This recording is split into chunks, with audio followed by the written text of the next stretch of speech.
हो गया। ये भी देखो कितना बड़ा आडंबर अंधविश्वास पाखंड है। आपके गांव घर में हिंदू समाज में जब कोई मरता तो लोग 10वां मनाते, 10 दिन 13 दिन में 13 ही मनाते हैं और पूरे गांव जवार में रिश्तेदारों को नोटिस सूचना चिट्ठी लिखकर भेज दिया।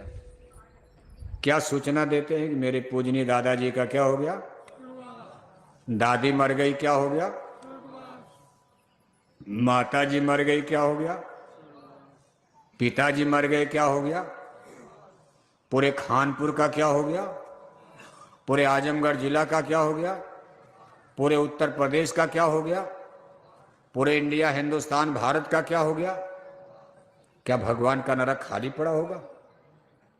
आज तक किसी ने ये सूचना नहीं भेजा कि मेरे दादा का तो नरकवास हो गया, दादा 2 कुंतल मछली खाकर मर गए, उनकी भी 13 में चिट्ठी लिख दिया, इनका भी क्या हो गया।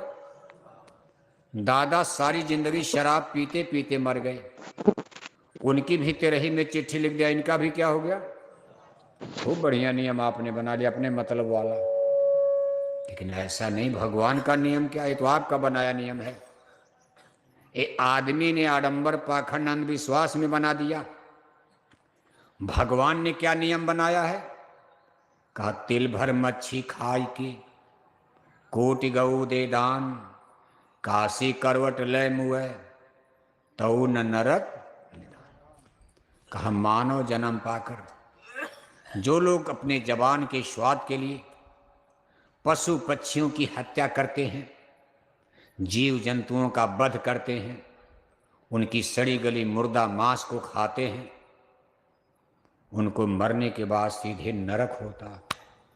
चाहे वो कितनों गंगा नहाए, कितनों मंदिर में घंटी घंटा बजावें, कितनों यज्ञ करें, कितनों नवरात्रि का व्रत करें, कितनों छठी मैया की पूजा करें, कोई भी पूजा उनको बचा नहीं पाएगी। ये भगवान के दरबार का सबसे बड़ा पाप माना गया। पर पीड़ा सब नहीं अधमाई, अपने जबान के स्वाद के लिए किसी जीव को की हत्या करना। आखिर जबान के लिए तो कर कोई खाने पीने की कमी है? किस्म किस्म का फल, किस्म किस्म की सब्जी, किस्म किस्म का अनाज परमेश्वर ने बनाया है, उससे भी तो लोग पेट भरते, क्या वो मर जाते हैं। लेकिन वो कहते भाई सब्जी अच्छी नहीं लगती, क्या करें। अमेरिका से 500 रुपया किलो की महंगी सब्जी मंगा दिया जाए, अरे कहते मजा नहीं है जब तक बकरी मुर्गी मार के ना खाएं।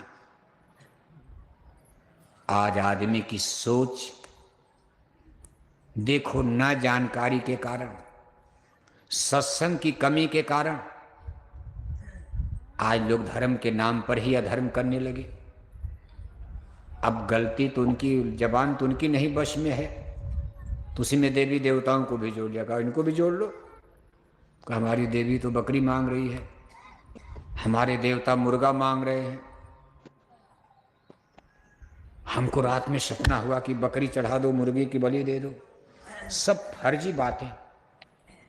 न कहीं ऐसा रामायण में, गीता में कहीं लिखा है। हिंदू धर्म के जो इंपॉर्टेंस, महत्वपूर्ण स्पिरिचुअल लिटरेचर, आध्यात्मिक ग्रंथ है रामायण और गीता, उसमें तो वेजिटेरियन लाइफ सिस्टम, शाकाहारी धर्म की बात की गई। जीवों पर दया करो, रूहों पर रहम करो।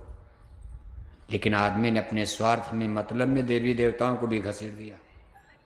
कहा देवी देवता रहेंगे तो चलो कोई बोलेगा नहीं कि देवी भी तो बकरी मुर्गी चाहती हैं, और देवी तो पत्थर की है, वो कुछ खाती हैं। लेकिन जनता को बहका दिया, धोखे में डाल दिया। अब जब जय गुरुदेव मिशन की तरफ से प्रचार खड़ा हुआ तो जनता सोचती भाई ये लोग कोई नया धर्म खड़ा कर रहे हो। ये नया धर्म नहीं, भगवान राम का धर्म शाकाहारी, भगवान श्री कृष्ण का धर्म शाकाहारी, रामायण गीता का धर्म शाकाहारी। किसी भी महापुरुष महामानव ने हमको आपको हिंसा हत्या का आदेश नहीं दिया है, और न उन लोगों ने कभी मांस का भक्षण किया। लेकिन हम लोग इस कलयुग में अज्ञान की दलदल में फंस गए। सही चीज को कोई समझता नहीं और कहते मुक्ति के बाद दादा का स्वर्गवास हो गया। बस सस्ता उपाय निकाल लिया, का क्या है जब पूजा पाठ का 1000-2000 को लड्डू पूड़ी खिला दो, तेरे ही मना दो और नोटिस जारी कर दो कि दादाजी का क्या हो गया, स्वर्गवास। स्वर्ग का पट्टा आप ही करते हो, कोई टिकट स्वर्ग का बांट रहे हो। अरे दादा इसी खानपुर में गाय बैल कुत्ता बिल्ला बन के भटक रहे हैं। ये जितने पशु पक्षी जानवर कीड़े मकोड़े गाय बैल कुत्ता बिल्ला देख रहे हो, अपने गांव में जीवार में हमारे पूर्वज लोग हैं, ये पुरखे लोग हैं, कोई स्वर्ग नहीं जा पाया। आकर 4,84,00,000 योनि भ्रमत ये जीव अविनाशी, अजर अमर अविनाशी आत्मा जन्म मरण में भटक रही है, क्योंकि इनको जन्म मरण से बचाने वाला रास्ते नहीं मिल पाया। जब सही रास्ता नहीं मिलेगा तो भटकी जाओगे। एक दृष्टांत आता, देखो सिख